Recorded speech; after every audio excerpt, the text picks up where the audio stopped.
니네 엄마가 죽든 말든 나랑 무슨 상관인데. 지금 노인네 하나 살리자고 그 생돈 병원에 난리라는 거야? 당장 심장 수술을 받아야 하는 엄마를 뒤로하고 남편은 제 가슴에 대못을 박았습니다. 제 전 재산까지 사업 자금으로 가져가 버린 그 인간이 던진 비수였죠. 하지만 하늘이 도우신 걸까요? 정확히 보름 뒤 전세는 완전히 역전되었습니다. 자기 엄마가 뇌경색으로 쓰러졌는데 수술비가 없다는 그 남자는 제 발치에 무릎을 꿇고 피눈물을 흘리며 매달려왔죠. 그런 남편에게 차가운 코웃음과 함께 딱 한마디를 던지자 순식간에 아수라장이 되어버린 시댁. 과연 제가 그 인간의 심장에 꽂아 넣은 마지막 한마디는 무엇이었을까요? 시작하기 전에 좋아요 버튼 꾹 눌러주세요. 여러분들 하루에 축복이 가득하길 기원합니다. 세상에 완벽한 남자는 없다고들 하지만 연애 시절부터 신혼 초까지 제 남편은 그 어려운 걸 묵묵히 해내는 사람인 줄만 굳게 믿고 살았습니다. 30대 중반의 은행원인 저는 평생 창구에 앉아 꼼꼼하게 숫자와 씨름하며 한치의 오차도 없이 살아왔지만 정작 사람의 속내를 꿰뚫어 보는 눈만큼은 한참 부족하고 어리석었던 것 같네요. 남편은 연애 시절부터 주말마다 우리 집에 인사를 하러 올 때면 언제나 환한 미소와 함께 양손을 무겁게 채워 들어오곤 했거든요. 특히 아빠가 평소 저녁 식사를 하시며 즐겨 드시던 값비싼 고급 약주 상자를 가슴에 소중히 품고 와서 넉살 좋게 아빠의 빈잔에 술을 채워드리며 집안 분위기를 띄우는 솜씨가 보통이 아니었죠. 저는 외동딸이라 집안이 늘 조용하고 적막한 기운이 감돌았는데 남편이 문지방을 넘을 때마다 집안 구석구석에 활기가 돌고 부모님의 입가에 웃음꽃이 피어나니 그 듬직한 모습이 얼마나 고맙고 다행스러웠는지 모릅니다. 하지만 평생을 바쳐 거대한 IT 부품 제조회사를 맨손으로 일궈내신 아빠는 산전수전을 다 겪은 사업가 특유의 날카로운 눈썰미를 결코 거두지 않으셨어요. 아빠는 남편이 두 손으로 공손하게 따라주는 술을 기분 좋게 받아 드시면서도 두꺼운 안경 너머로 남편의 흔들리는 눈빛과 과장된 행동거지를 하나하나 발가벗기듯 꿰뚫어 보며 관찰하셨죠. 어느 날 저녁 식사를 마치고 남편이 집으로 돌아가고 난 뒤 아빠는 거실 소파에 깊숙이 등을 기대앉으시며 낮게 가라앉은 목소리로 저를 불러세우고는 신신당부하셨습니다. 사람은 죽을 때까지 겪어봐야 하고 무엇보다 끝을 봐야 진짜 본 모습을 아는 법이다. 지금 네 눈앞에서 간과 쓸개를 다 내어줄 것처럼 군다고 해서 그 얄팍한 속내까지 전부 믿어버리고 마음을 다 주면 절대 안 돼. 그때의 저는 아빠가 그저 눈에 넣어도 아프지 않을 하나뿐인 귀한 딸을 다른 남자에게 시집 보내는 게 못내 서운해서 괜한 생트자비를 하시는 줄로만 단단히 착각하고 있었어요. 아빠의 그 뼈 있는 무거운 경고가 제 인생을 송두리째 뒤흔들 피눈물 나는 예언이 될 줄은 꿈에도 상상하지 못한 채 저는 그저 아빠의 단단한 어깨를 꾹꾹 주물러드리며 웃어넘겨버렸거든요. 지금 생각해보면 아빠는 남편의 번지르르한 말과 행동 이면에 숨겨진 시커먼 욕망의 냄새를 이미 직감하고 계셨던 것이 분명합니다.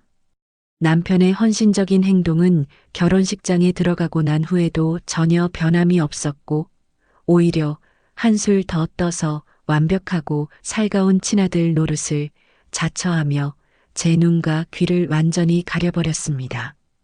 평일 내내 회사 업무에 시달리다 맞이한 주말이면 늦잠을 푹 자고 싶을 법도 한데 남편은 아침 일찍부터 콧노래를 흥얼거리며 일어나 목에 수건을 두르고 마당으로 나가 아빠의 고급 세단을 자기 손으로 구석구석 파리가 미끄러질 정도로 광이 나도록 닦아냈어요.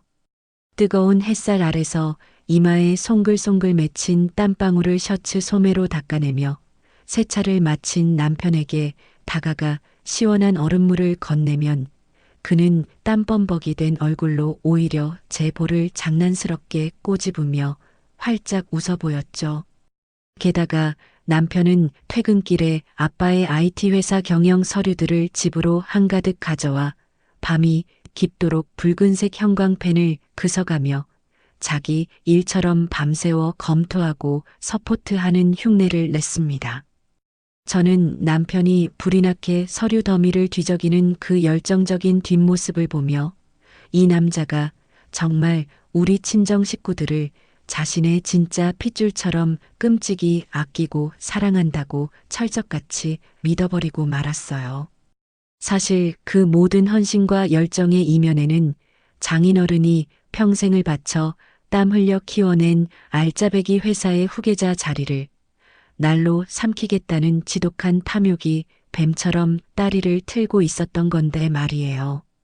동네 뒷산으로 주말 산책을 나갈 때마다 남편은 연로하여 조금씩 굽어가는 아빠의 등을 따뜻하게 감싸 안고 두 손을 단단히 깍지 낀 채 아빠의 느린 보폭을 세심하게 맞추며 걸었어요. 남편의 입에서는 연신 아버지를 부르는 싹싹한 목소리가 흘러나왔고 다정하게 대화를 주도하며 걸어가는 두 사람의 뒷모습을 보며 동네 사람들은 하나같이 혀를 내둘렀습니다. 이웃들은 마주칠 때마다 사위가 아니라 듬직하고 번듯한 친아들을 두었다며 입에 침이 마르도록 칭찬의 시선을 보냈고 저는 그럴 때마다 어깨가 으쓱해지며 남편을 향한 고마움에 가슴이 벅차오르곤 했어요. 남편이 저희 친정의 친딸인 저보다도 극진하게 마음을 쏟고 행동으로 보여주다 보니 저는 오히려 시어머니를 뵐 면목이 없어지고 죄송한 마음이 산더미처럼 쌓여갈 지경이더라고요. 그래서 저는 매일 아침 출근길에 시동을 걸자마자 시어머니께 전화를 걸어 어제 저녁은 무엇을 드셨는지, 밤새 기침은 안 하셨는지 싹싹하게 안부를 여쭙고 주말에는 철마다 시장을 돌아다니며 가장 좋은 과일과 비싼 영양제를 양손 가득 챙겨서 시댁으로 발걸음을 향했습니다. 시어머니는 늘 수화기 너머로 호탕하게 웃으시며 동네방네 자랑하고 다니신다며 늘 제 귀에 딱지가 않도록 칭찬을 폭포수처럼 쏟아내셨어요. 우리 칙칙한 집안에 아주 복이 덩굴째 굴러들어와서 내가 요즘은 밥을 한 끼도 안 먹어도 배가 부르고 등이 따시다. 우리 아들이 처가에 간 쓸개다 빼주며 잘하는 것만큼 너도 나한테 이렇게 지극정성으로 며느리 도리를 다하니 세상에 이런 천생연분이 또 어디 있겠니? 어머니의 그 과분한 칭찬을 들을 때마다 저는 남편이 우리 아빠에게 보여주는 정성에 보답하기 위해서라도 훨씬 더 좋은 며느리가 되어야겠다고 입술을 꽉 깨물고 다짐하며 남편의 목까지 시댁에 충성을 다 바치며 살았습니다. 저희는 명절 또한 즐겁게 보냈었는데요. 명절 연휴가 다가오면 대한민국 어느 부부나 을에 겪는 시댁과 친정 방문 순서 문제로 서로 눈치를 보며 팽팽한 신경전을 벌이기 마련이잖아요. 하지만 제 남편은 명절 연휴가 시작되기 전날 밤 여행 가방에 짐을 챙겨 넣으면서 제 양손을 꽉 감싸쥐고 눈을 맞추며 다정하게 제안을 해왔습니다. 이번 명절에는 장인어른이랑 장모님 먼저 뵙고 오자. 음식 장만하시느라 허리도 아프시고 고생 많으실 텐데 우리가 무조건 먼저 가서 팔 걷어붙이고 일송 거들어 드려야지. 안 그래? 남편의 입에서 그 말이 흘러나오는 순간 저는 가슴 깊은 곳에서부터 뜨거운 덩어리가 울컥 치밀어 오르며 코끝이 시큰해지고 두 눈에 눈물이 그렁그렁하게 차올랐어요. 저는 남편의 넓은 가슴에 얼굴을 묻고 그의 단단한 등을 두 팔로 꽉 끌어안으며 평생 이 남자 하나만을 의지하고 남편이 가자는 길이라면 가시밭길이라도 웃으며 따라가겠다고 속으로 수백 번도 넘게 굳게 맹세하고 말았죠. 하지만 마냥 평화롭고 행복하기만 할 줄 알았던 우리 가족의 일상에 벼락 같은 불행의 검은 그림자가 짙게 드리운 건 아빠의 건강이 급격하게 악화되어 대학병원 중환자실에 입원하시면서부터였습니다. 꼿꼿하던 아빠가 앙상하게 마른 몸으로 병상에 누워 산소호흡기에 힘겹게 의지하게 되자 남편은 다니던 직장에 무급 휴가를 내면서까지 자신의 일마저 전부 내팽개치고 병실 바닥에 좁은 간이 침대를 깔았습니다. 남편은 아빠의 곁에서 단 1분도 떨어지지 않고 24시간을 버티며 밤낮 없이 간병인 노릇을 자처했어요. 퀴퀴하고 좁디 좁은 6인실 병실에서 남편은 뜬 눈으로 밤을 새우며 따뜻한 물을 적신 수건으로 아빠의 마른 얼굴과 굳어가는 손발을 구석구석 정성껏 닦아냈습니다. 매 끼니 식사 시간이 찾아오면 행여나 기력이 쇠한 아빠가 사례라도 들릴까봐 미음을 작은 숟가락으로 조금씩 떠서 입으로 호호 불어 식힌 다음 조심스럽게 입술 사이로 넣어드리는 남편의 뒷모습을 병실 문틈 사이로 몰래 지켜보며 저는 복도 벽에 기대어 소리 없이 눈물을 뚝뚝 흘리고 말았어요.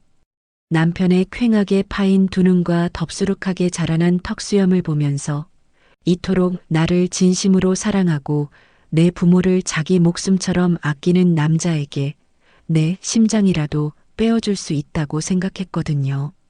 그래서 저는 그 다음날 날이 밝자마자 제 은행 창구에 앉아 10년 가까이 점심값과 커피값을 악착같이 아껴가며 독하게 모아두었던 장기적금 통장들을 단 1초의 망설임도 없이 모조리 해지해버렸습니다. 남편이 얼마 전부터 새롭게 사업을 구상하며 자금 융통 문제로 밤마다 거실 소파에 앉아 깊은 한숨을 내쉬며 머리를 쥐어뜯고 괴로워하던 모습이 뇌리에 박혀 떠나지 않았기 때문이에요. 저는 현금 다발과 수표가 두둑하게 담긴 커다란 누런 서류 봉투를 집 식탁 위에 올려놓고 소파에 지쳐 앉아 있는 남편에게 다가가 그의 거칠어진 두 손을 따뜻하게 감싸주었습니다. 이거 내가 은행 생활하면서 모은 전 재산이야. 당신 지금 구상하는 사업 자금에 보탰어. 우리 아빠 병수 바라느라 고생하는 당신한테 내가 당장 해줄 수 있는 게 이것밖에 없어서 너무 미안해. 남편은 봉투를 확인하더니 제 눈을 애틋하게 마주치며 금방이라도 눈물을 쏟아낼 듯 눈시울을 붉히는 완벽하고도 소름 끼치는 연기를 펼쳤고 가늘게 떨리는 두 손으로 그 무거운 돈 봉투를 자기 가슴에 꽉 품어 안았습니다. 저는 남편의 넓은 어깨에 머리를 기대며 우리 부부의 앞날은 이제 탄탄대로와 핑크빛으로만 물들 줄 알았어요. 이 치밀하게 계산된 역겨운 연극의 막이 내리고 상상조차 하지 못한 끔찍한 지옥문이 제 눈앞에 활짝 열릴 것이라는 참담한 사실은 까마득하게 모른 채 남편의 거짓된 체온에 몸을 맡기고 바보처럼 웃고 있었던 겁니다. 아빠가 힘겨운 투병 끝에 결국 두 눈을 감으시고 우리 가족은 깊고 어두운 슬픔의 늪에 빠져 허우적거렸어요. 장례식 첫날 밤 아빠의 전담 변호사가 장례식장 귀빈용 휴게실로 우리 가족을 무겁게 불러 모았습니다. 아빠가 생전에 은밀하게 남기신 유언장을 개봉하는 자리였거든요. 남편은 며칠 밤을 뜬 눈으로 세운 척하며 붉게 충혈된 눈을 비비면서도 입가에는 미세하게 기대감으로 실룩거리는 근육을 숨기지 못하고 변호사 맞은편 상석에 보란듯이 다리를 꼬고 거만하게 앉아 있었죠. 변호사가 무거운 침묵을 깨고 서류 봉투를 뜯어 한 글자씩 또렷하게 아빠의 마지막 뜻을 읽어내려가기 시작했습니다.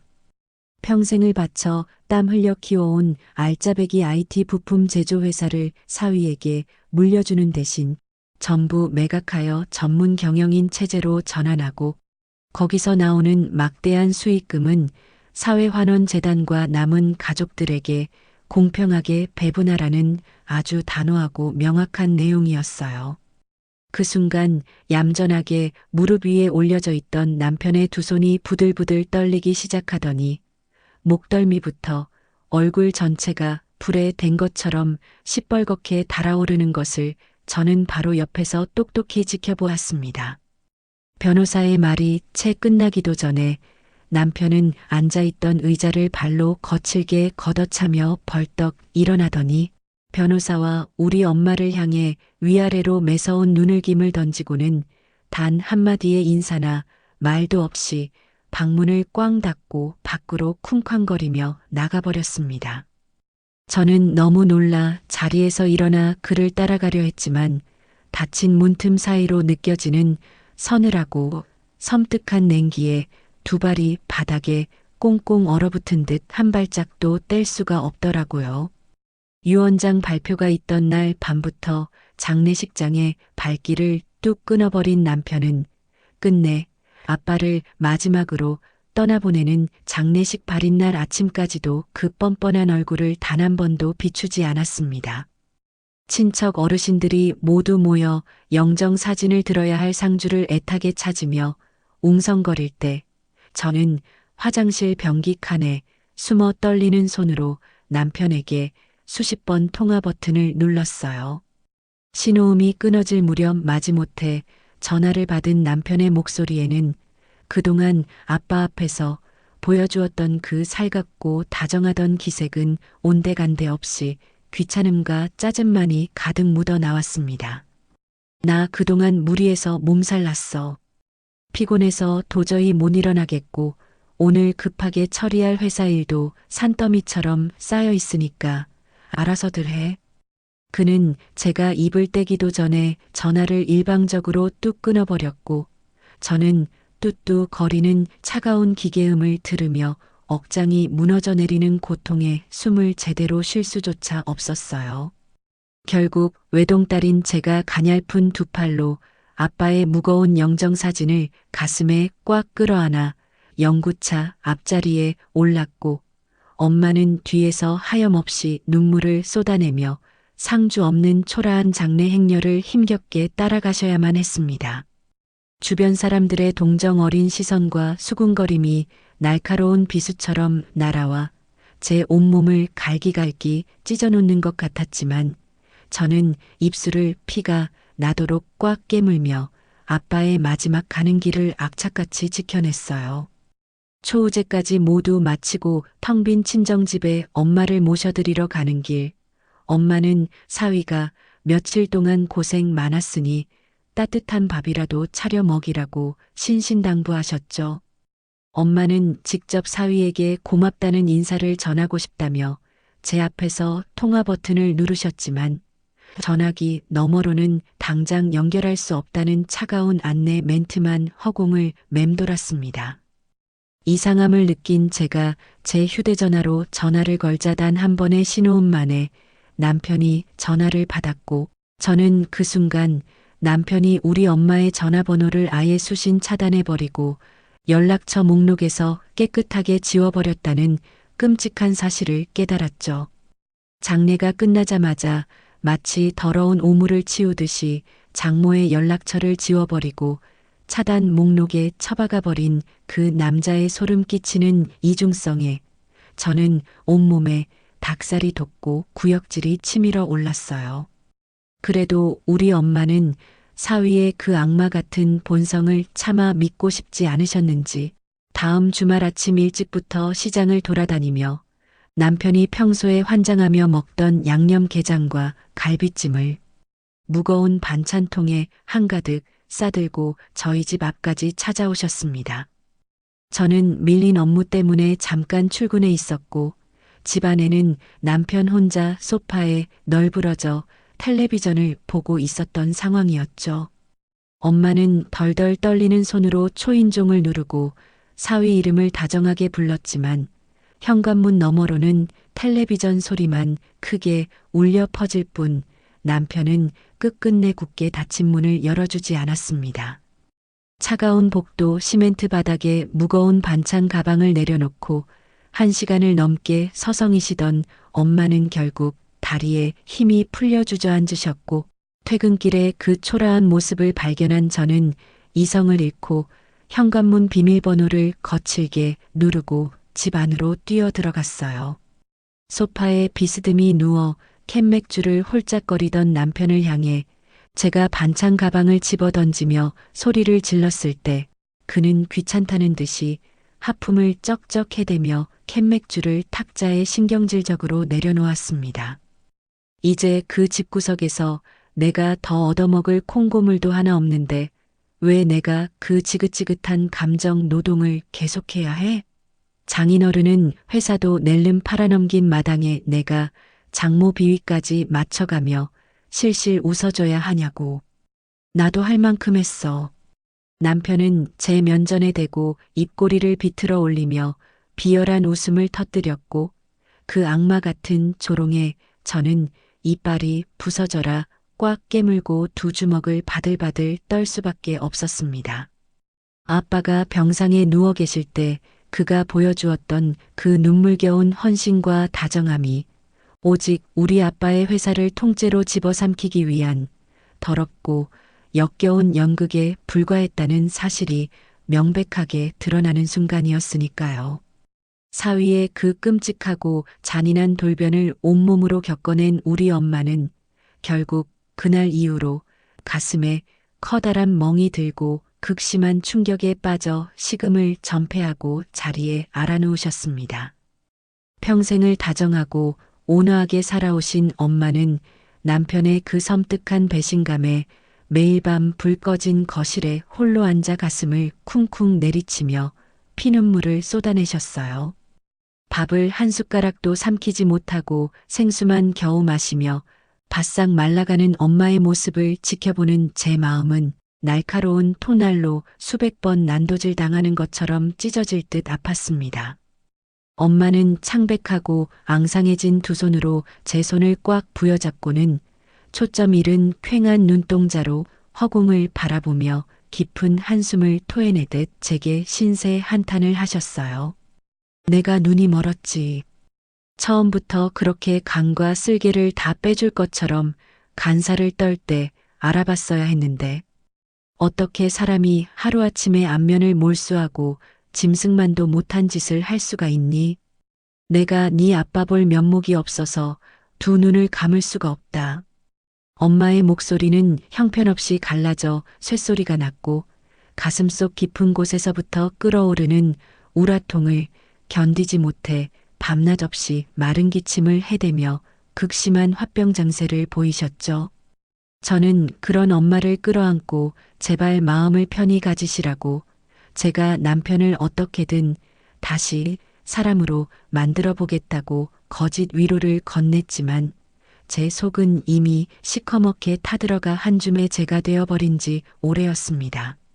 저는 이 지옥 같은 상황을 어떻게든 바로잡아 보려고 퇴근 후 현관문을 열고 들어오는 남편의 앞을 두 팔 벌려 가로막고 눈물로 호소하며 대화를 시도했습니다.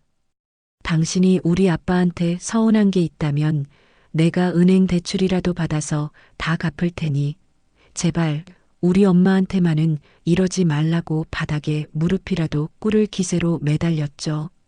하지만 남편은 제 어깨를 거칠게 밀쳐내며 입고 있던 겉옷을 거실 바닥에 휙 집어 던지고는 저를 향해 도끼 품은 뱀 같은 눈을 희번덕거리며 목에 핏대를 세우고 윽박질렀습니다. 그래, 그렇게 억울하고 분하면 네가 아빠한테 받은 그 알량한 유산이나 내 통장으로 당장 다 토해내. 나한테 돈 한 푼 안 쥐어주면서 무슨 놈의 가족 타령이야. 내 앞에 돈 가져오기 전에는 그 역겨운 입 다물어. 적반하장도 유분수지. 남편은 오히려 목청을 높여 큰 소리를 쳤고 그날부터 아예 우리 집을 싸구려 여간 빵 취급하며 막장으로 치닫기 시작했습니다.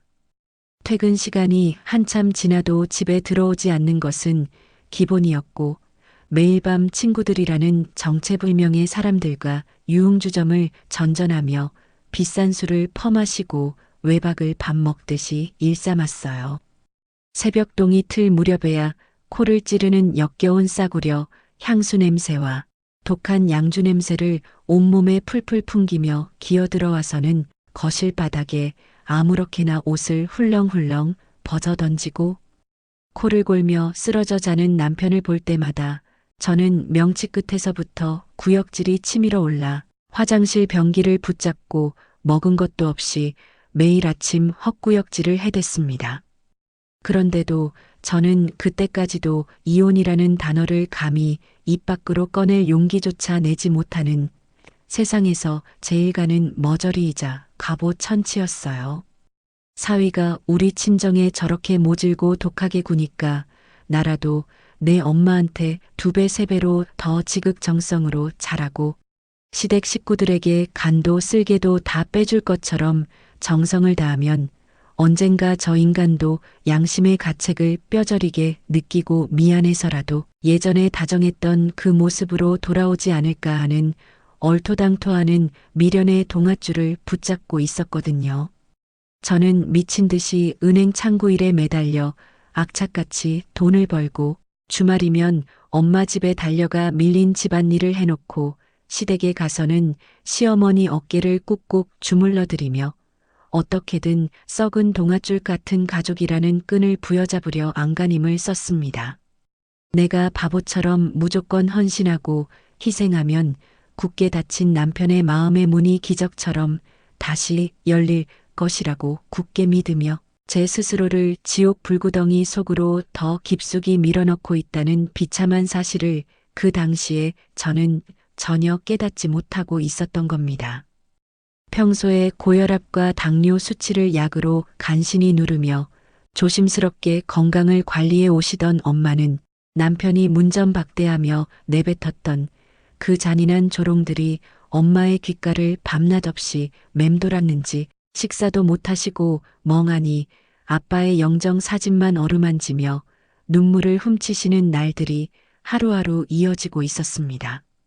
그러던 어느 날 저녁 퇴근길에 엄마가 좋아하시는 부드러운 카스테라를 사들고 친정집 현관문을 열고 들어선 저는 거실 바닥에 엎드린 채 가슴을 부여잡고 숨을 헐떡이며 고통스럽게 몸부림치는 엄마를 발견하고는 들고 있던 빵봉지를 바닥에 내팽개치고 미친 사람처럼 달려가 엄마를 와락 끌어안았어요.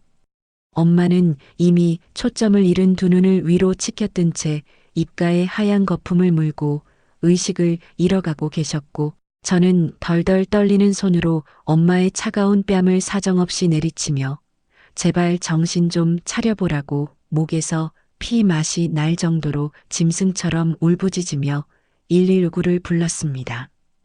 요란한 사이렌 소리를 내며 밤거리를 질주하는 구급차 안에서 저는 산소호흡기를 단 채 미동조차 없는 엄마의 손을 제 얼굴에 비비며 제발 우리 엄마만 살려주시면 제 목숨이라도 기꺼이 내놓겠다고 하늘을 향해 수백 번도 넘게 빌고 또 빌었죠.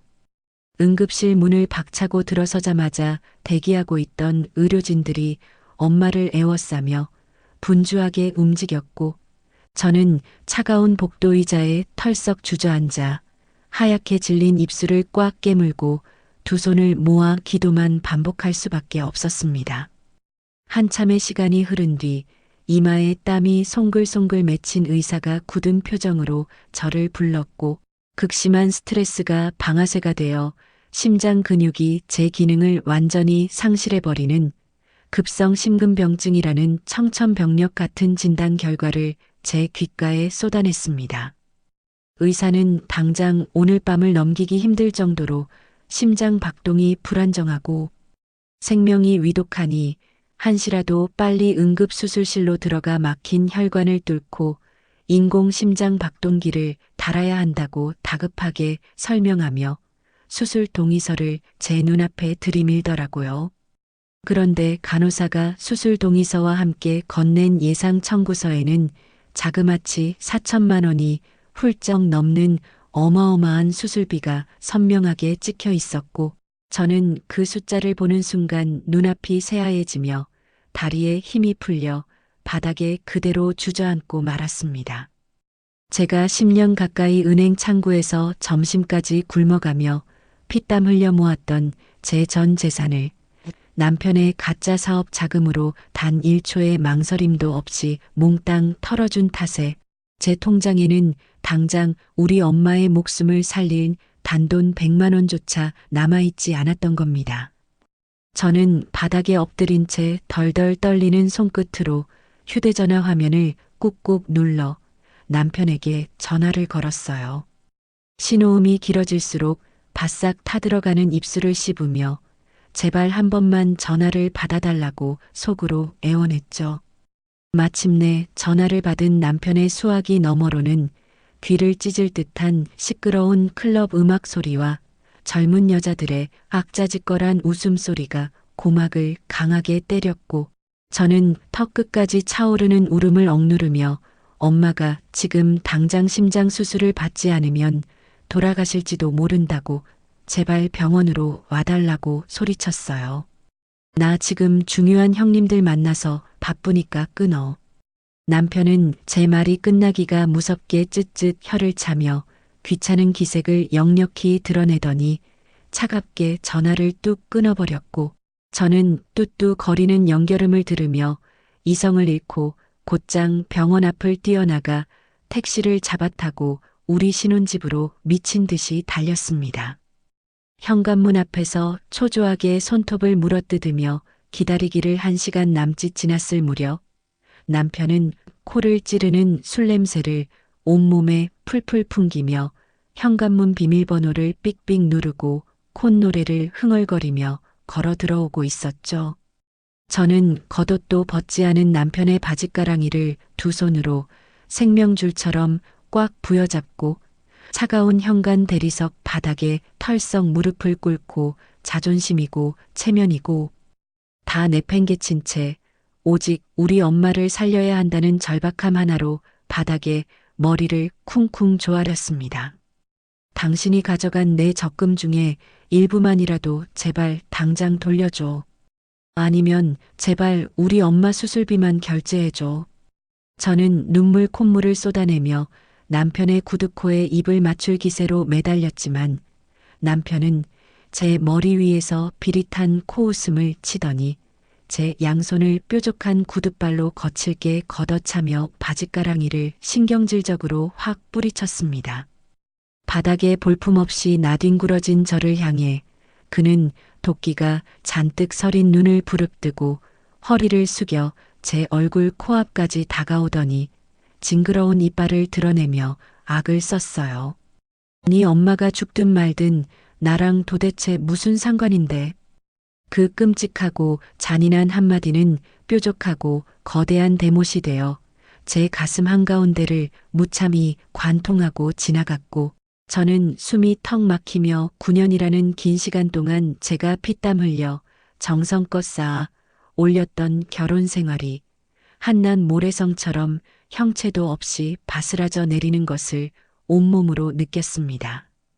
연애 시절부터 아빠 병수발을 들 때까지 그토록 다정하고 완벽했던 그 남자의 얼굴이 순식간에 사람의 피를 빨아먹는 흉측한 흡혈귀의 형상으로 겹쳐 보이면서 저는 바닥에 엎드린 채로 꺽꺽거리며 가쁜 숨만 몰아쉬고 있었어요.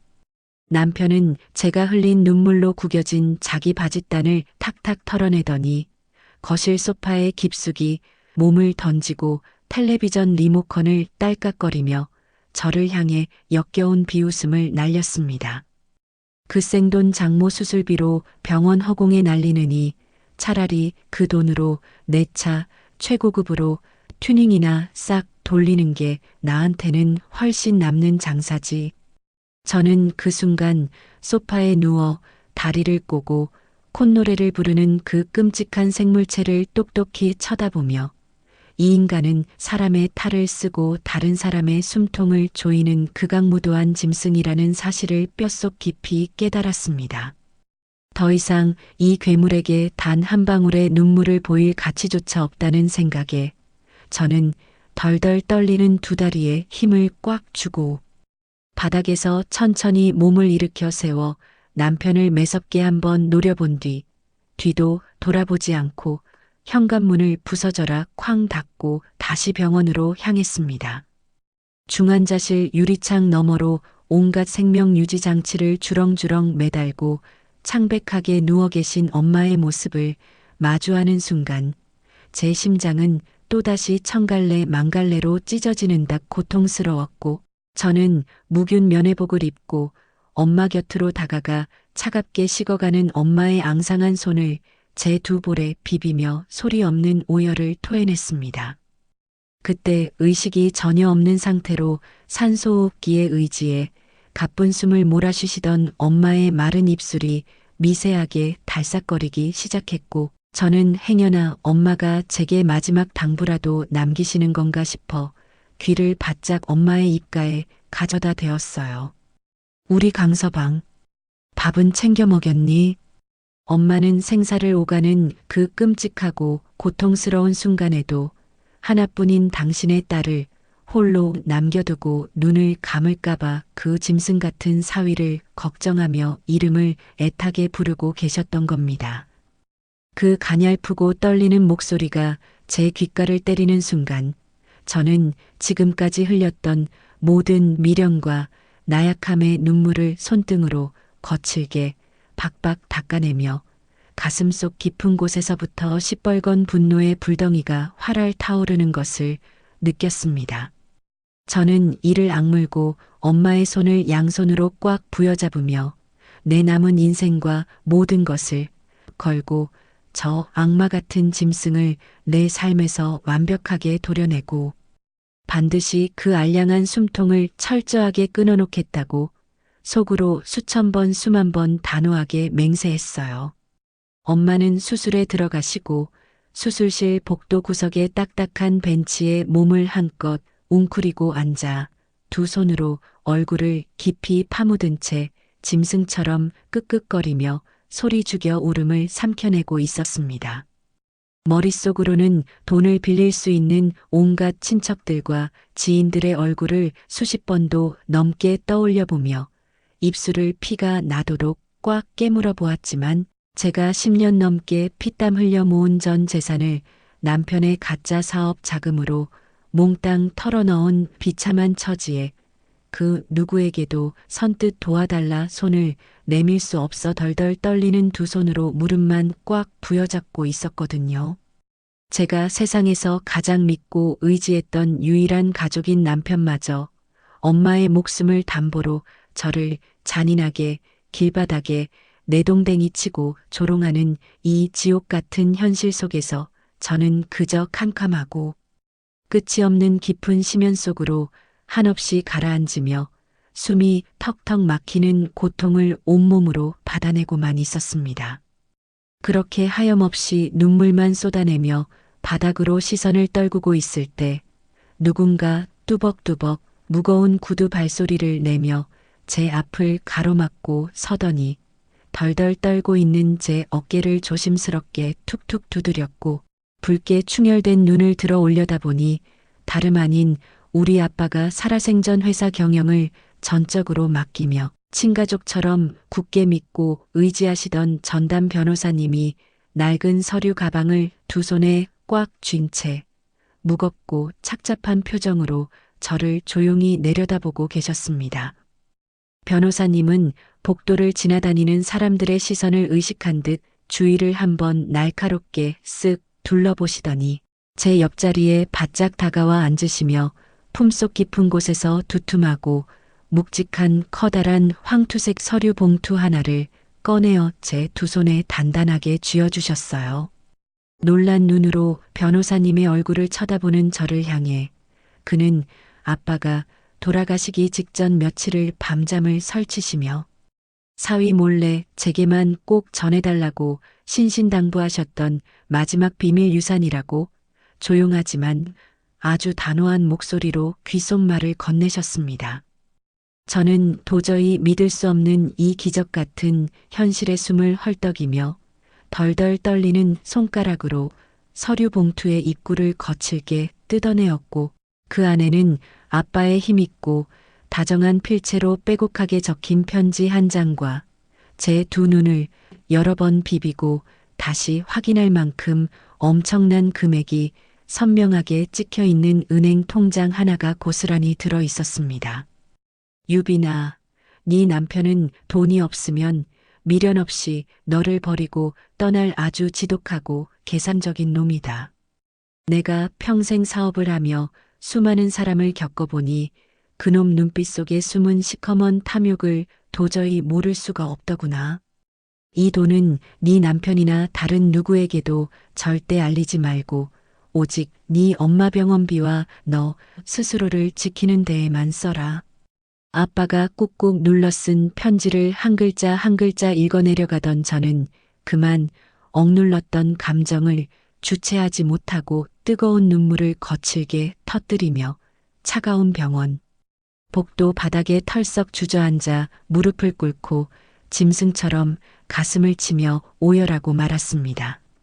아빠는 숨이 멎어가는 그 끔찍하고 고통스러운 죽음의 문턱 앞에서도 하나뿐인 귀한 딸이 그 악마의 탈을 쓴 사위에게 철저하게 버림받고 빈털터리로 길거리에 나앉아 피눈물을 흘릴 것을 이미 투명하게 꿰뚫어 보시고 저 몰래 이 엄청난 비상금을 따로 마련해 두시는 치밀함을 보여주셨던 겁니다. 통장 마지막 줄에 선명하게 찍힌 그 숫자는 엄마의 심장. 수술비 4천만 원을 한 번에 일시불로 결제하고도 향후 10년 동안 최고급 요양병원에서 1:1 전문 간병인을 두고 편안하게 모실 수 있을 만큼 어마어마하고 넉넉한 액수였어요.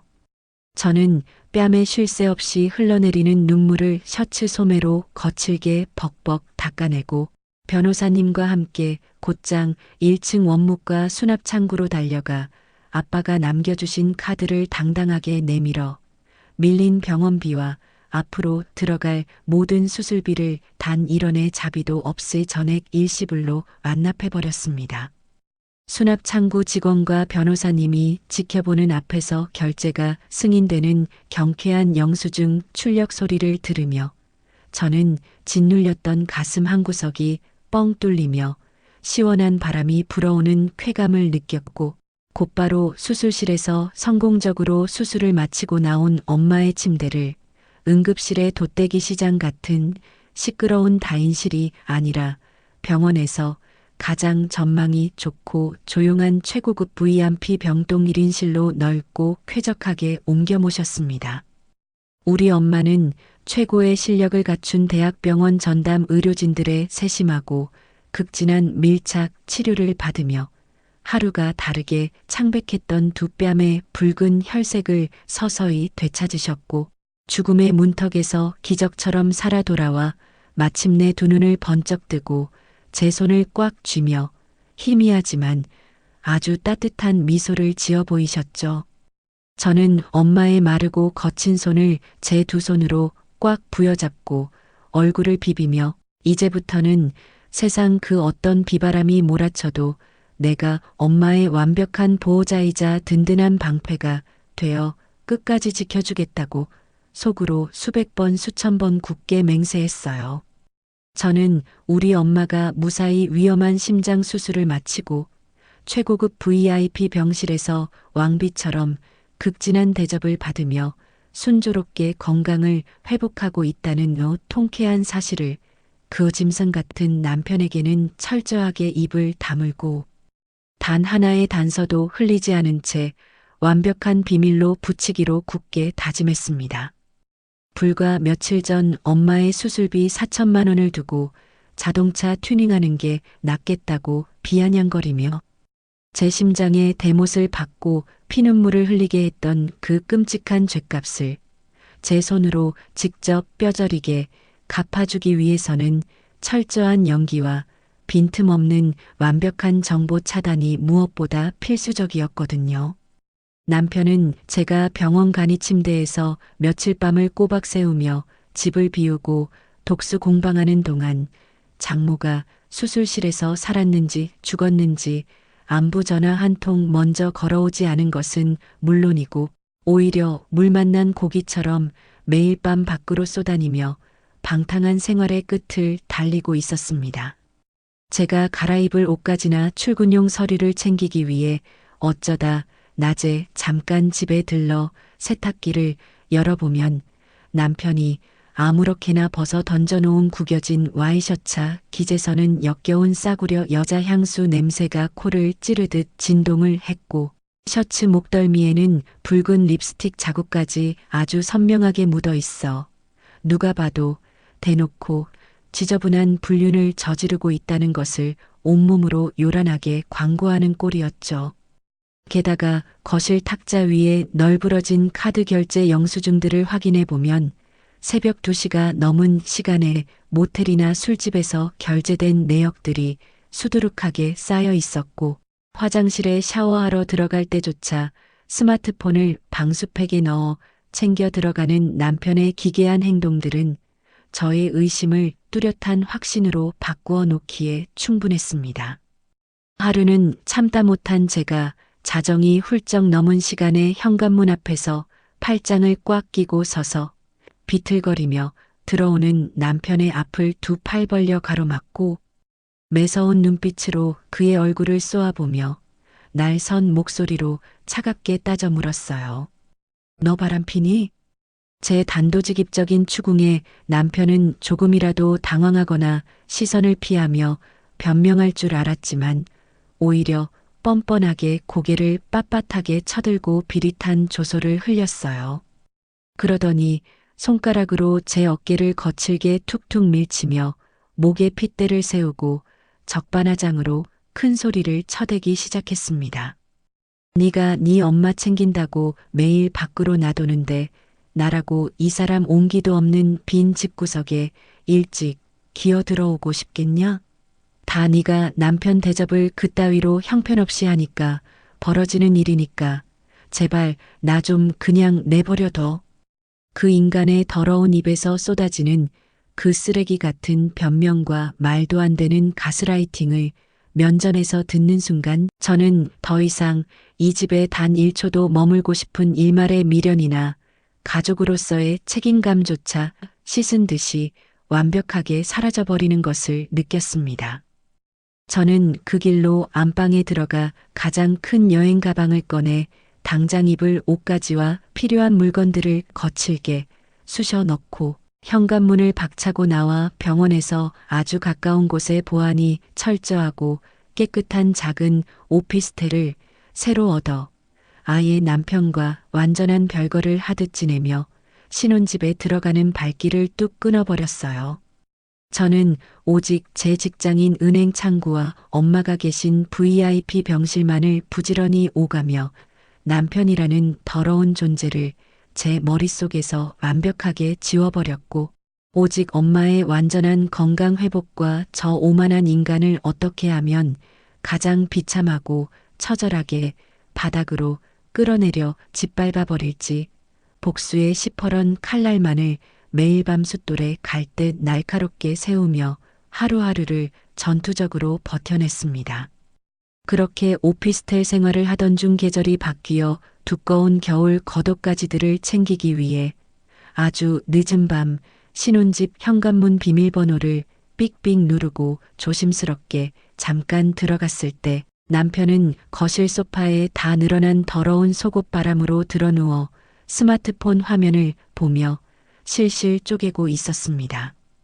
그는 제가 낡은 여행 가방을 열고 안방 옷장에서 옷을 바쁘게 꺼내어 쑤셔 넣는 분주한 뒷모습을 보며 자리에서 일어나지도 않은 채 비스듬히 누워 다리를 까딱거리며 제 덩 뒤에 대고 역겨운 모욕의 화살을 툭 던졌어요.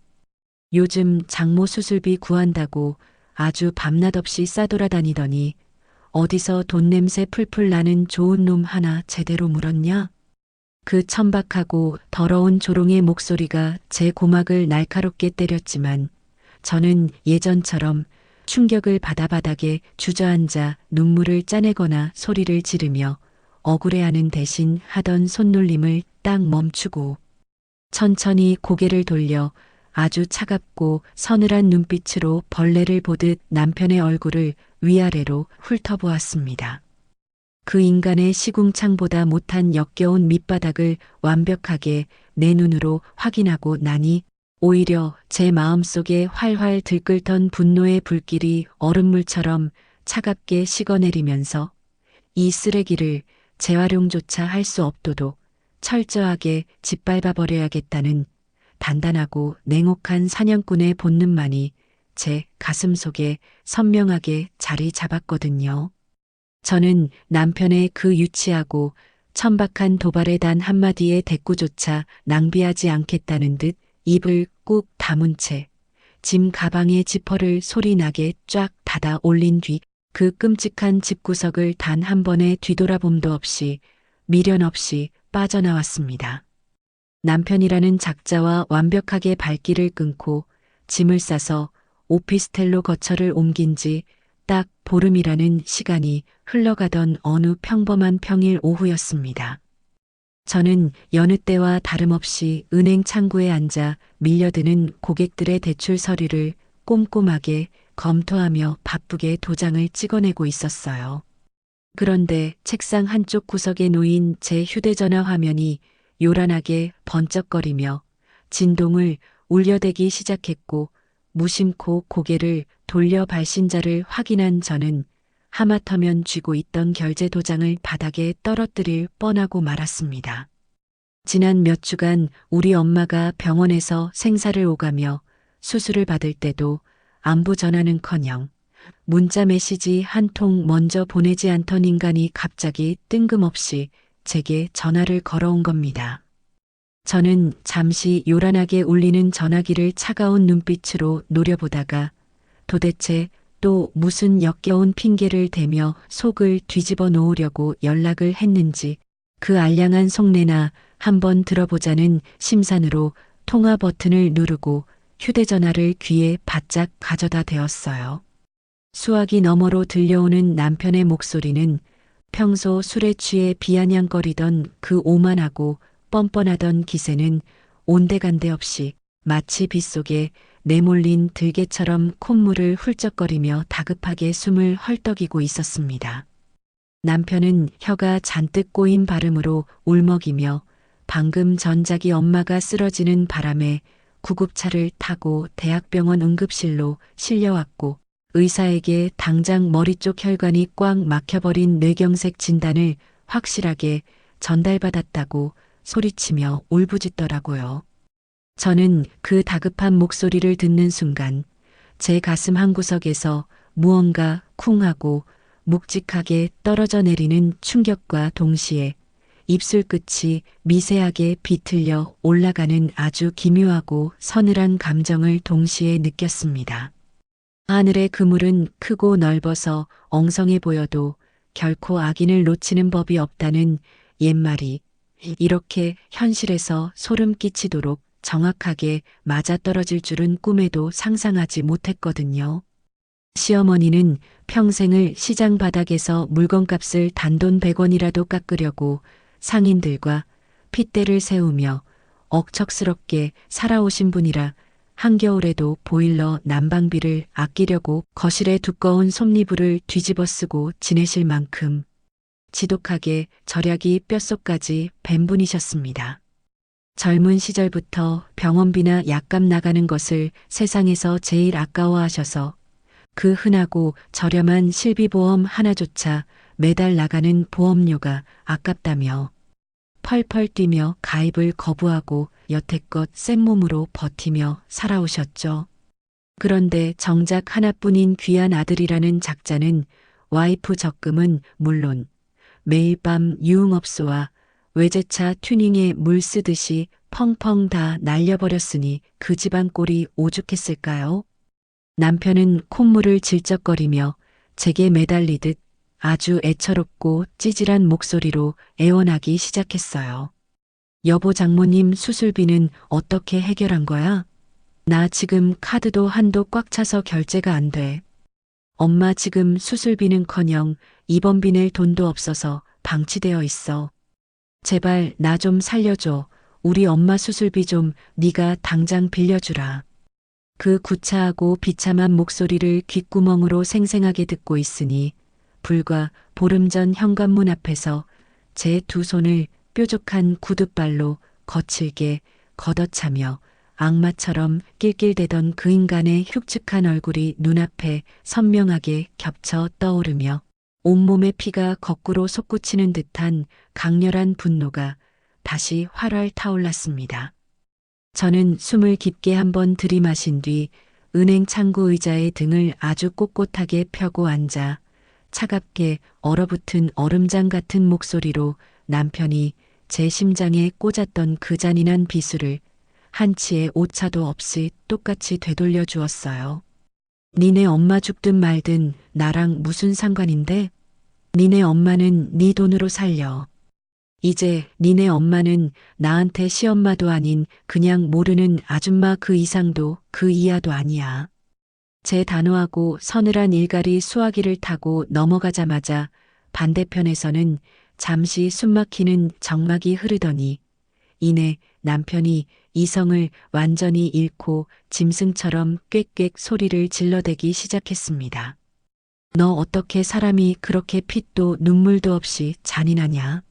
아무리 나한테 섭섭한 게 있어도 그렇지 사람 목숨이 왔다 갔다 하는데 어떻게 그런 끔찍한 막말을 입에 담아? 남편이 길길이 날뛰며 발악을 해대자 저는 책상 위에 놓인 달력을 손가락으로 톡톡 두드리며 콧방귀를 탁 뀌고는 한 글자 한 글자 아주 또박또박 씹어뱉다 차갑게 대꾸했습니다. 그 말 불과 한 달 전에 네 입에서 나온 거야. 장모 죽든 말든 나랑 무슨 상관이냐고 네 입으로 직접 씹으렸잖아. 붕어 대가리도 아니고 벌써 그 더러운 기억을 다 까먹었니?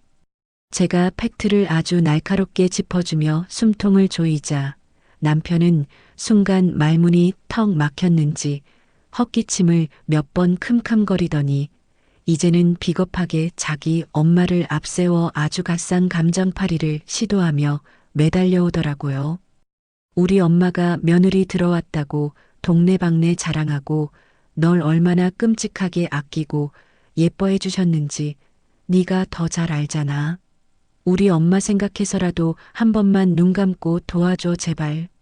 저는 그 가증스럽고 역겨운 감정 호소에 입술을 비틀어 올리며 차가운 썩소를 한번 지어 보이고는 가차없이 그의 알량한 환상을 산산조각 내어주었습니다.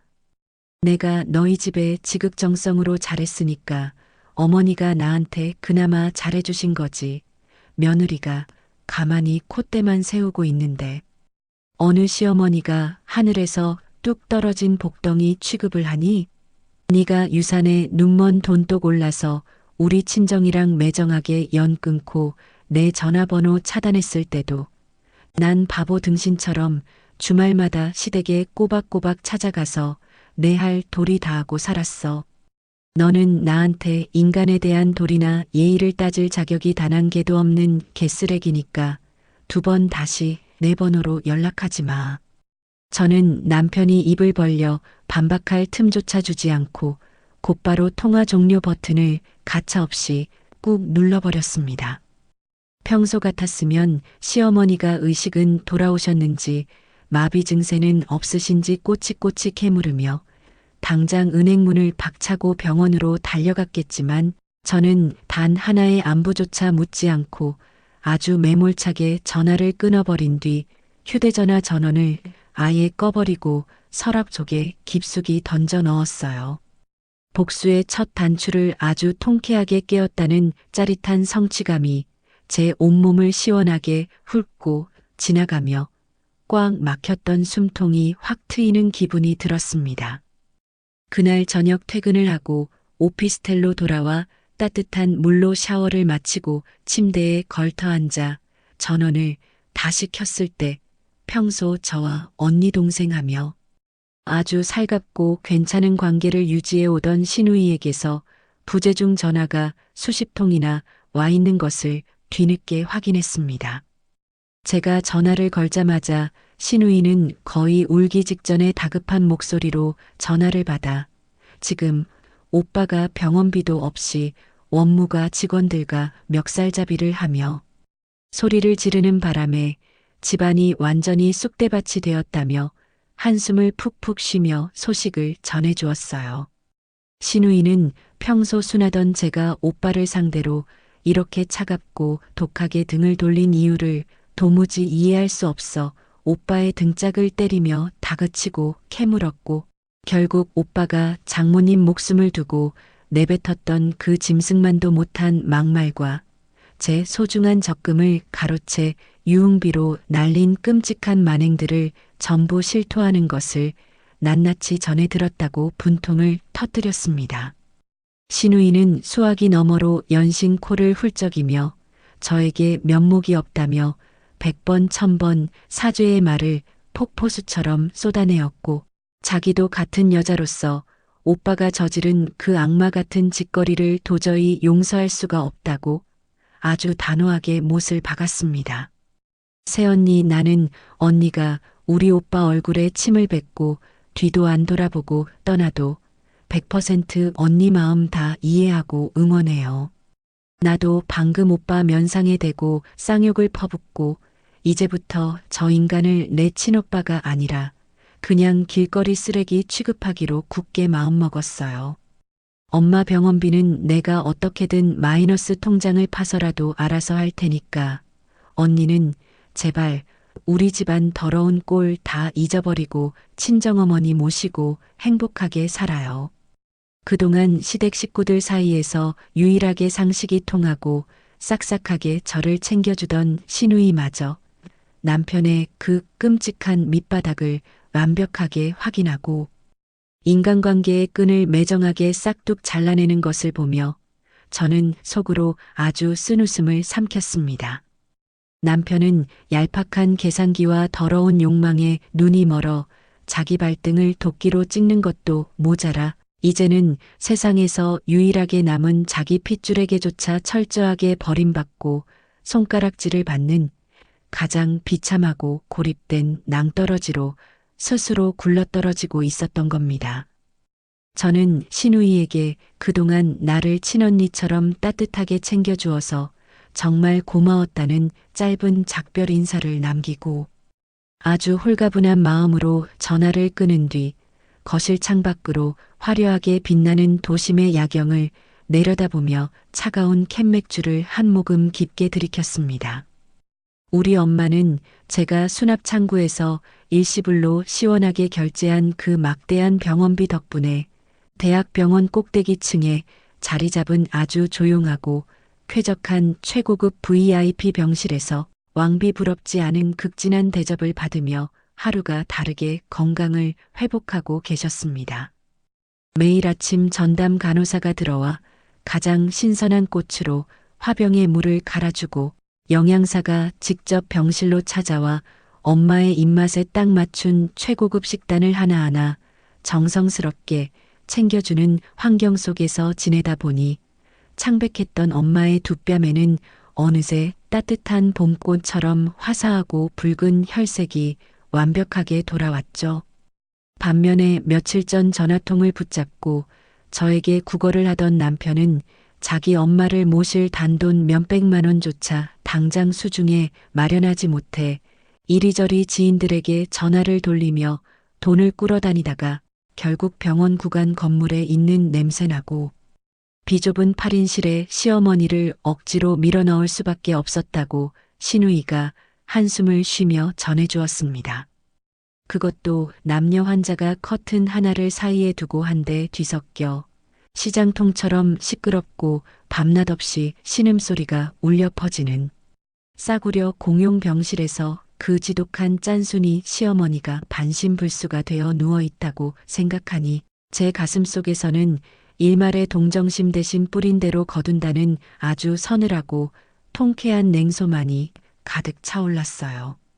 어느 화창한 오후 저는 휠체어에 부드러운 담요를 깔고 엄마를 조심스럽게 모신 뒤 물리치료를 받기 위해 VIP 병동 전용 1층 로비로 천천히 내려왔습니다. 따뜻한 햇살이 통유리창을 통해 쏟아져 들어오는 로비 한가운데를 가로질러 재활치료실로 향하고 있을 때 갑자기 대리석 바닥을 신경질적으로 쾅쾅 울리며 걸어오는 거친 발소리가 들려 무심코 고개를 돌렸고 저는 그 순간 눈앞에 나타난 흉측한 형체에 하마터면 휠체어 손잡이를 놓칠 뻔하고 말았습니다. 머리는 며칠을 감지 않았는지 비듬이 하얗게 엉겨붙어 떡져 있었고 턱에는 덥수룩한 수염이 산적처럼 자라났으며 여기저기 얼룩이 묻은 꼬질꼬질한 셔츠를 대충 걸쳐 입은 남편이 두 눈을 희번덕거리며 우리 모녀를 향해 미친 들개처럼 씩씩거리며 걸어오고 있었거든요. 남편은 고급스러운 캐시미어 카디건을 걸치고 우아하게 휠체어에 앉아 계신 우리 엄마와 머리끝부터 발끝까지 단정하고 깔끔한 차림으로 엄마를 모시는 저를 번갈아 쳐다보더니 갑자기 이성을 완전히 상실한 사람처럼 입에 하얀 거품을 물고 짐승 같은 괴성을 지르며 로비 한복판을 가로질러 저희를 향해 무서운 속도로 돌진해 왔습니다. 안내 데스크에 서 있던 건장한 보안 요원들이 심상치 않은 상황을 직감하고 다급하게 무전기를 치며 달려오기도 전에 남편은 휠체어 앞을 막아서며 제 어깨를 두 손으로 부서져라 거칠게 낚아채고는 위아래로 미친 듯이 흔들어대며 온 돈니가 떠나가라 고함을 질러대기 시작했어요. 가족까지 버린 년이 때깔 아주 좋아 보이네. 너 이 막대한 돈 도대체 어디서 났어? 우리 엄마는 돈이 없어서 저 시궁창 같은 병실에서 죽어가고 있는데 너네 모녀만 이 꼭대기층에서 호강하며 떵떵거려. 남편의 입에서 역겨운 침방울이 튀어나와 제 얼굴에 묻을 정도로 그는 목에 시퍼런 핏대를 세우고 악을 썼고 로비에서 평화롭게 휴식을 취하던 다른 환자들과 보호자들이 깜짝 놀라 일제히 저희 쪽으로 시선을 집중하며 웅성거리기 시작했습니다. 남편의 악력에 어깨가 으스러질 듯한 고통이 밀려왔지만 저는 단 한 발짝도 뒤로 물러서거나 두려워하는 기색 없이 그 인간의 시커먼 눈동자를 아주 차갑고 날선 눈빛으로 똑바로 뚫어지게 노려보며 턱을 꼿꼿하게 쳐들었어요. 제가 남편의 더러운 손을 매몰차게 뿌리치고 반격을 가하려던 찰나 휠체어에 조용히 앉아 계시던 엄마가 갑자기 제 손목을 아주 꽉 쥐시더니 옆에 서 있던 전담 간호사에게 눈빛으로 부축을 부탁하며 덜덜 떨리는 다리에 강하게 힘을 주고 자리에서 천천히 몸을 일으켜 세우셨습니다. 수술을 마친 지 얼마 되지 않아 아직 온전히 걷지도 못하시는 엄마가 간호사의 어깨에 의지한 채 한 걸음 한 걸음 발걸음을 옮겨 제 앞을 든든하게 막아서고 남편의 코앞까지 다가가 아주 당당하고 위험 있는 자세로 꼿꼿하게 서시는 모습을 보며 저는 심장이 멎을 듯한 감동과 충격에 숨을 죽일 수밖에 없었네요. 엄마는 심장병으로 쓰러졌던 환자라고는 도저히 믿기지 않을 만큼 아주 서슬퍼렇고 매서운 눈빛으로 남편의 얼굴을 위아래로 찢어버릴 듯이 쏘아보셨고 넓은 VIP 병동 로비가 쩌렁쩌렁하게 울리도록 단전에서부터 끌어올린 아주 크고 단호한 호통을 내지르셨습니다. 자네 입으로 내뱉은 그 모진 말들이 우리 심장을 갈기갈기 찢어놓았는데 이제 와서 자네 어머니 목숨줄을 내 딸 손에 구걸하나? 자네가 인간의 탈을 쓴 사람이라면 그 더러운 입 당장 닥치고 내 눈앞에서 영원히 사라지게. 연애 시절부터 결혼 생활 9년 내내 사위에게 단 한 번도 얼굴을 붉히거나 큰 소리 한 번 치신 적 없이 언제나 다정하고 온화하기만 하셨던 장모님의 입에서 저토록 벼락 같은 불호령이 떨어지자 미쳐 날뛰던 남편은 귀신이라도 본 사람처럼 쏘스라치게 놀라며 두 눈을 동그랗게 뜨고 비틀거리며 뒷걸음질을 쳤습니다. 평생 자기 손바닥 위에서 얌전하게 굴종할 줄만 알았던 만만한 처가 식구들의 완벽한 반격에 남편은 충격을 이기지 못하고 다리에 힘이 풀려 바닥에 무릎을 꿇기 직전까지 휘청거렸고 저는 그 역겹고 볼품없이 무너져 내리는 짐승 같은 몰골을 보며 그의 명치에 가장 날카로운 비수를 푹 찔러 넣어 쐐기를 단단하게 박아주었습니다. 여긴 너 같은 쓰레기가 함부로 발을 들릴 급이 안 맞는 곳이니까 당장 꺼져서 네 갈 길이나 가라. 아까 네가 로비가 떠나가라 외친 가족까지 버린 년이라는 그 천박한 단어. 그거 불과 몇 주 전 우리 엄마 죽든 말든 상관없다며 낄낄대던 네 완벽한 자기소개 아니었니? 제 입에서 얼음장처럼 차갑고 조롱 섞인 팩트 폭력이 쏟아지자 주변을 빙 둘러싸고 구경하던 사람들의 입에서 동시에 참았던 숨을 내뱉는 소리와 함께 혀를 쫓듯 차며 남편을 손가락질하는 날 선 수군거림이 로비 전체로 빠르게 번져나가기 시작했습니다. 남편은 쥐구멍이라도 찾고 싶은 듯 얼굴을 양손으로 감싸 쥐고 몸을 부들부들 떨며 입만 뻐끔거릴 뿐 감히 제게 단 한마디의 반박도 꺼내지 못한 채 바닥만 기어 다니는 벌레처럼 시선을 피하기에 급급하더라고요. 바로 그 순간 엘리베이터 문이 열리며 땀범벅이 된 신우이가 다급한 발소리를 내며 사람들을 밀치고 로비 한가운데로 미친 듯이 뛰어들어와 상황을 파악하더니 일말의 망설임도 없이 오빠의 멱살을 움켜쥐고 그의 뺨을 아주 찰지게 후려쳐버렸습니다. 짝 하는 날카롭고 시원한 마찰음이 로비의 높은 천장을 때리며 메아리 쳤고 남편은 자기 여동생의 매서운 손찌검에 고개가 반대편으로 획 돌아간 채 넋을 잃고 멍하니 서 있었죠. 신우이는 분노로 온몸을 바들바들 떨며 가방을 바닥에 내팽개치고는 곧바로 제 앞에 두 무릎을 꿇고 엎드려 바닥에 이마를 쾅쾅 찌으며 사죄의 눈물을 폭포수처럼 쏟아내기 시작했습니다. 오빠라는 짐승 새끼가 새언니와 사돈 어른께 씻을 수 없는 큰 죄를 지어 정말 얼굴을 들고 살 수가 없다며 통곡하는 신우이의 울음소리가 병원 로비를 가득 채우면서 이 지독하고 끔찍했던 오만불손한 남편의 난동소동은 가장 비참하고 굴욕적인 형태로 막을 내렸습니다. 저는 바닥에 엎드려 오열하는 신우이를 일으켜 세워준 뒤 놀라신 엄마를 다시 조심스럽게 휠체어에 앉혀 담요를 목 밑까지 따뜻하게 덮어드리고는 남편이라는 더러운 장애물을 구둣발로 밀어내듯 꼿꼿하게 허리를 펴고 물리치료실을 향해 당당하게 걸음을 옮겼습니다.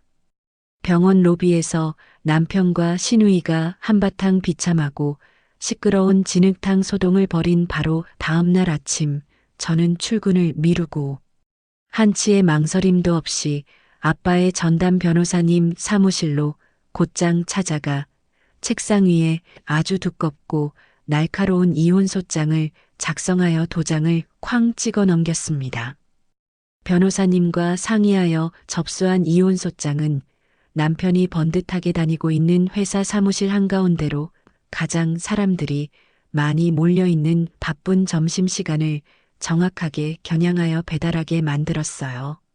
소란스러운 사무실에서 퀵서비스 기사님이 남편의 이름을 아주 크게 부르며 가정법원에서 날아온 봉투를 건넸을 때 남편의 그 알량한 체면이 수많은 직장 동료들 앞에서 산산조각 나는 꼴을 상상하는 것만으로도 10년 묵은 체증이 확 내려가는 듯한 짜릿하고 통쾌한 쾌감을 맛보았죠.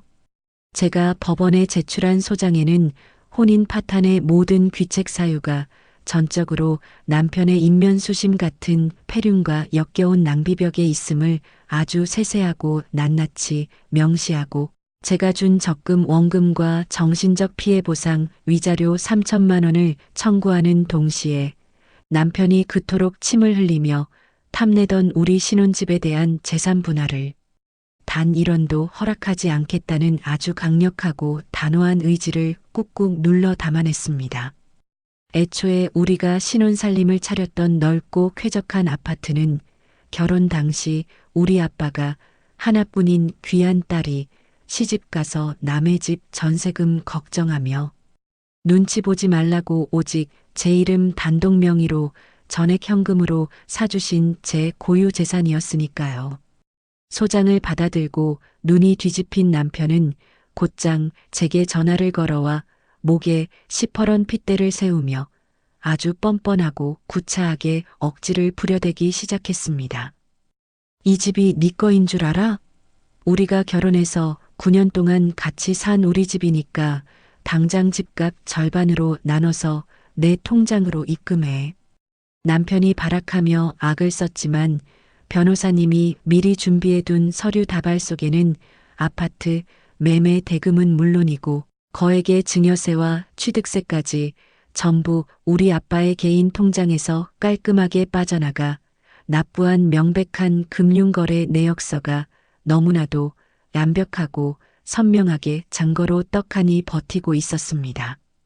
저는 남편의 그 유치한 협박을 콧방귀를 뀌며 가볍게 무시하고 그 인간이 우리 집 현관문 비밀번호를 누르고 함부로 쳐들어오기 전에 아예 현관문 잠금 장치 전체를 가장 튼튼하고 비싼 최신형으로 통째로 교체해버린 다음 안방 옷장문을 활짝 열어젖혔습니다. 그리고 슈퍼마켓에서 묶음으로 사온 가장 크고 두꺼운 100리터짜리 새파란 쓰레기 봉투 10장을 거실 바닥에 쫙 펼쳐놓고 남편이 평소에 목숨처럼 아끼며 폼을 잡고 입고 다니던 최고급 명품 정장들과 이탈리아제 구두 그리고 비싼 시계들을 아주 무자비하게 쓰레기 봉투 안으로 마구잡이로 쑤셔 박아버렸어요. 값비싼 향수병과 넥타이까지 모조리 푸른 비닐봉지 속에 쳐박고 윗부분을 테이프로 칭칭 감아 밀봉한 뒤 퀵서비스 용달 트럭을 불러 남편이 쫓겨나 생활하고 있는 시댁의 곰팡내 나는 좁디 좁은 반지하 쪽방으로 전부 던져버리듯 보내버렸습니다. 제가 보낸 거대한 쓰레기 봉투 더미를 마당에서 받아든 남편이 바닥에 주저앉아 머리털을 쥐어뜯으며 괴성을 지를 그 비참한 몰골을 머릿속으로 그려보니 콧노래가 저절로 흥얼거려질 정도로 가슴속 응어리가 시원하게 씻겨 내려갔습니다. 설상가상으로 남편은 유산에 눈이 멀어 제 앞에서 우리 친정을 향해 악마 같은 짓을 저지른 것도 모자라 이혼 소송을 준비하는 과정에서 아주 치명적이고 더러운 꼬리까지 완벽하게 저에게 밟히고 말았습니다.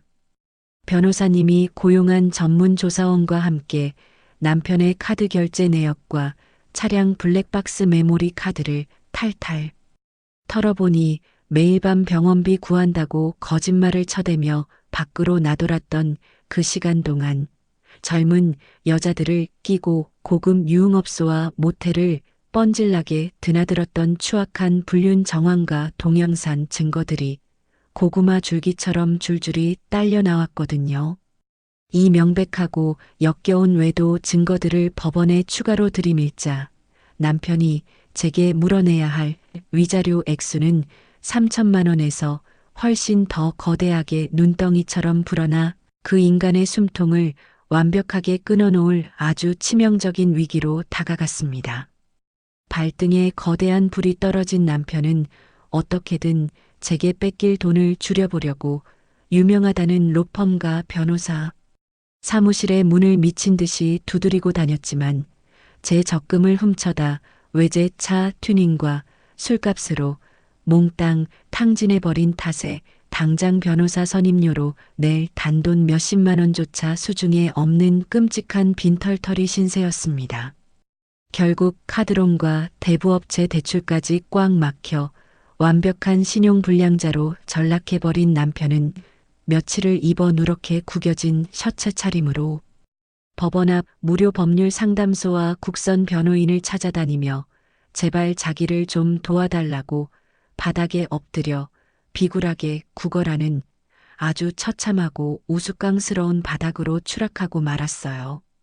시간이 흘러 마침내 가정법원에서 마지막 판결이 내려지던 날 저는 머리부터 발끝까지 가장 비싸고 우아한 명품 정장을 빼입고 하이힐을 또각거리며 아주 여유롭고 당당하게 법정 안으로 걸어 들어갔습니다.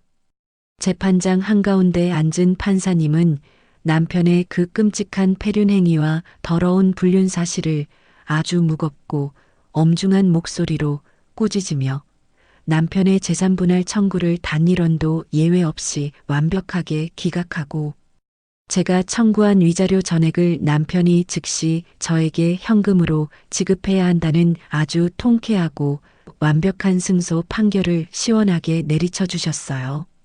재판이 끝나고 승소의 기쁨을 누리며 법원 정문을 빠져나와 대기시켜둔 택시를 향해 꼿꼿하게 걸어가고 있을 때 빈손으로 쫓겨나 완전히 거지꼴이 된 남편이 눈물 콧물을 질적거리며 제 뒤를 헐레벌떡 쫓아와 제 치맛자락을 거칠게 움켜쥐고 무릎을 꿇으려 덤벼들었습니다. 남편은 길바닥에 넙죽 엎드려 제 구두코를 부여잡고 침을 튀기며 아주 처절하게 목숨을 구걸하듯 애원하기 시작했어요. 유빈아, 나 진짜 이제 통장에 단돈 100원도 없고 당장 오늘 밤부터 밖에서 노숙하며 길바닥에 나앉게 생겼어. 내가 다 잘못했고 죽을 죄를 지었으니까 저 위자료만이라도 제발 조금만 깎아주라, 응? 하지만 저는 더러운 손을 발로 차며 일말의 동정심도 없는 싸늘한 목소리로 명치에 비수를 꽂아 넣었습니다. 네가 싼 더러운 똥 네가 알아서 치워야지. 어딜 감히 내 몸에 더러운 손을 대? 평생 그 시궁창 바닥에서 네 엄마 병원비나 갚으면서 벌레처럼 평생 기어다녀. 저는 짐승처럼 엉엉 울어대는 남편에게 단 한 번의 눈길조차 더 이상 허락하지 않고 아주 매몰차게 돌아선 뒤 택시 뒷좌석에 올라타 쾅 소리가 나도록 차 문을 닫아버리고 법원 앞을 시원하게 벗어났습니다.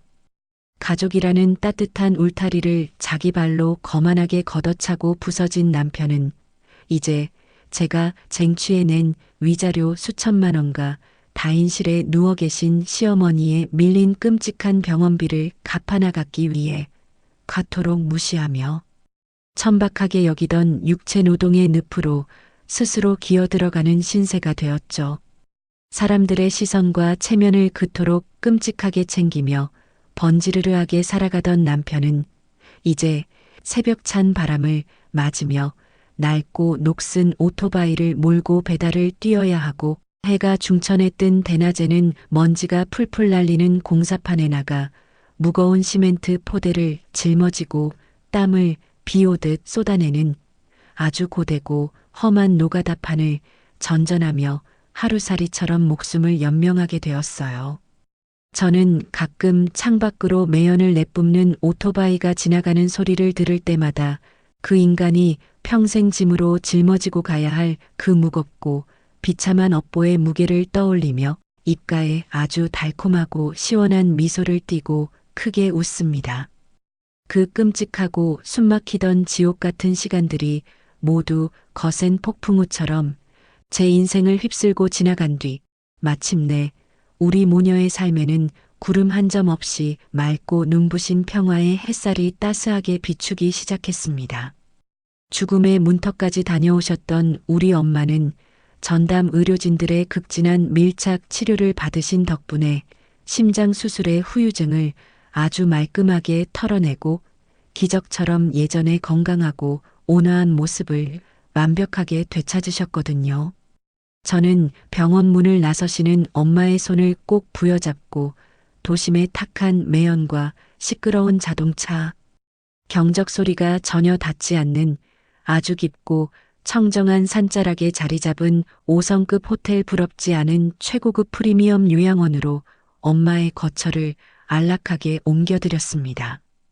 매일 아침 창문을 열면 상쾌한 솔잎 향기가 방 안을 가득 채우고 넓게 펼쳐진 푸른 잔디밭에서 또래의 다정한 어르신들과 어울려 담소를 나누며 산책을 즐기시는 엄마의 두 뺨에는 이제 과거의 그 슬프고 창백했던 그림자 따위는 흔적조차 남지 않고 아주 화사하고 붉은 생기만이 가득 피어나고 있습니다.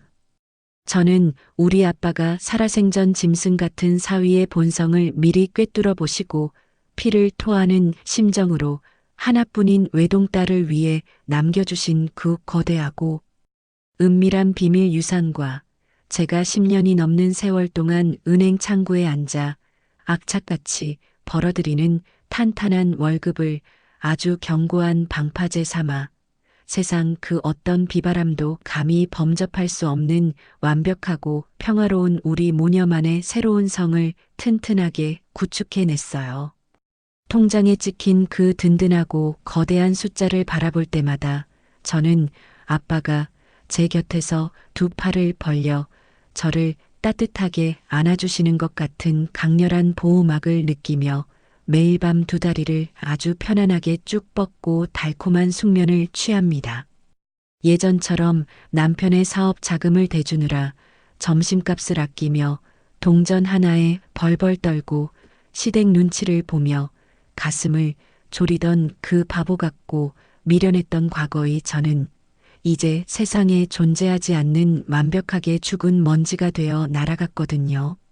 가끔 창밖으로 비가 추적추적 내리거나 날씨가 궂은 새벽이 찾아오면 그 역겹고 짐승 같은 전 남편이 소주에 잔뜩 취해 제 예전 휴대전화 번호로 구질구질하게 전화를 걸어와 질척거리는 모양이더라고요.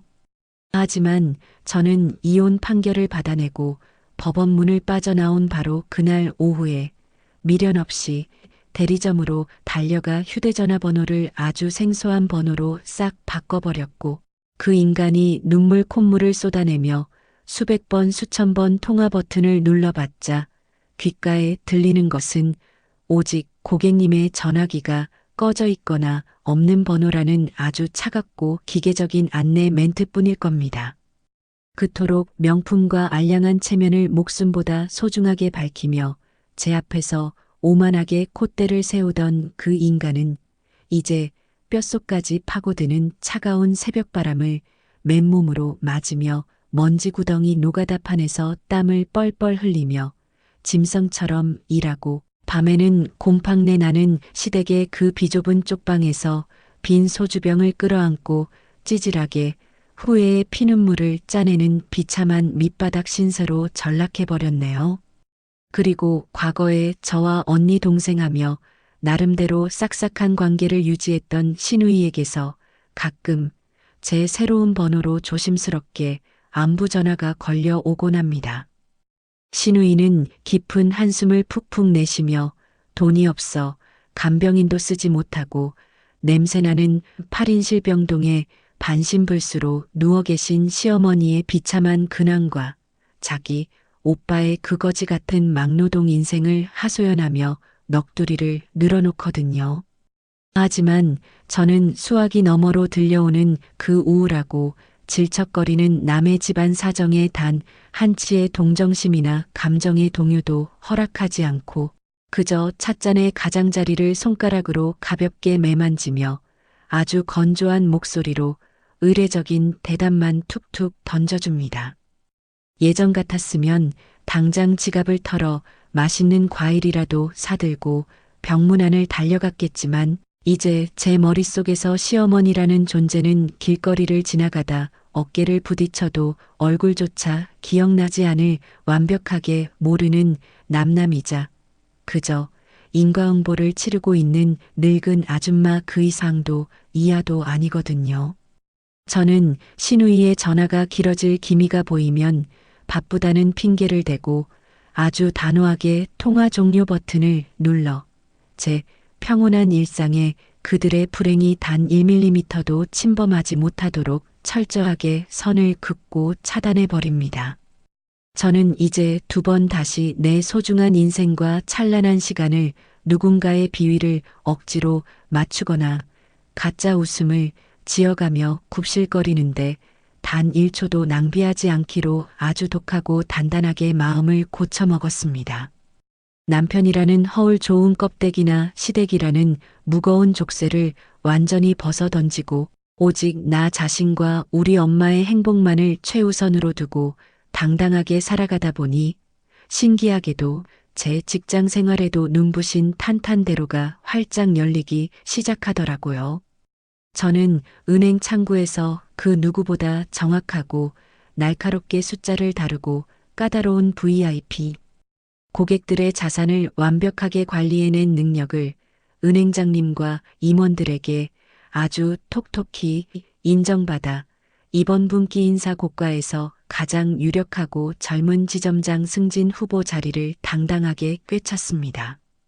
매일 아침 가장 깔끔하게 다려진 고급스러운 정장을 입고 출근하여 직원들의 경쾌한 인사를 받으며 내 자리에 앉아 결제 서류에 힘차게 도장을 쾅쾅 찍어내릴 때마다 저는 제 두 발로 온전히 이 세상을 딛고 서 있다는 아주 짜릿하고 벅찬 성취감에 가슴이 웅장해지는 것을 느껴요.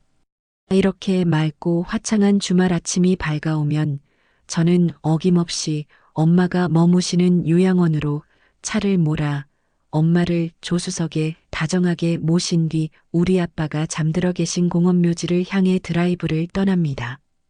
묘역에 도착해 아빠의 이름이 또렷하게 새겨진 차가운 비석을 따뜻한 수건으로 정성껏 구석구석 닦아내고 생전에 아빠가 그토록 즐겨 드시던 최고급 약주를 잔에 찰랑찰랑하게 채워 비석 앞에 공손하게 올려드리죠.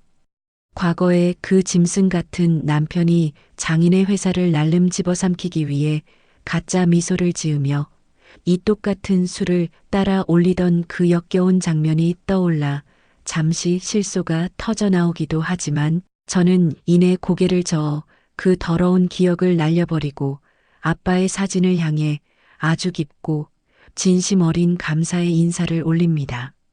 아빠 정말 고마워. 아빠가 남겨준 그 든든한 사랑 덕분에 우리 모녀가 이렇게 시퍼렇게 살아남아서 보란 듯이 떵떵거리며 웃고 있어. 아빠가 왜 그토록 사위에게 그 돈의 존재를 철저하게 비밀로 감추라고 신신당부하셨는지 이제야 아빠의 그 깊고 거대한 해안과 맹수 같은 사랑을 온몸으로 뼈저리게 이해해. 저는 비석을 끌어안고 조용히 눈물을 훔치시는 엄마의 좁은 어깨를 제 넓은 두 팔로 든든하게 감싸 안으며 속으로 수만 번도 넘게 아주 단호하고 굳게 맹세합니다. 저는 두 번 다시 누군가의 달콤한 거짓말에 속아 넘어가 내 찬란한 인생의 열쇠를 다른 사람의 손에 멍청하게 쥐어주는 일 따위는 죽어도 반복하지 않을 것입니다. 내 삶의 주도권은 오직 나 스스로가 꽉 움켜쥐고 내가 원하는 방향으로 거침없이 엑셀을 밟으며 당당하게 나아갈 테니까요. 햇살이 기분 좋게 쏟아지는 요양원 넓은 테라스에 앉아 가장 좋은 찻잎을 듬뿍 넣어 우려낸 따뜻한 홍차를 예쁜 찻잔에 따라 엄마와 마주 앉아 가볍게 쨍그랑 건배를 합니다. 코끝을 스치는 향긋한 차 냄새를 깊게 들이마시며 저를 향해 세상에서 가장 편안하고 따뜻한 미소를 지어 보이시는 우리 엄마의 주름진 얼굴을 가만히 바라봅니다.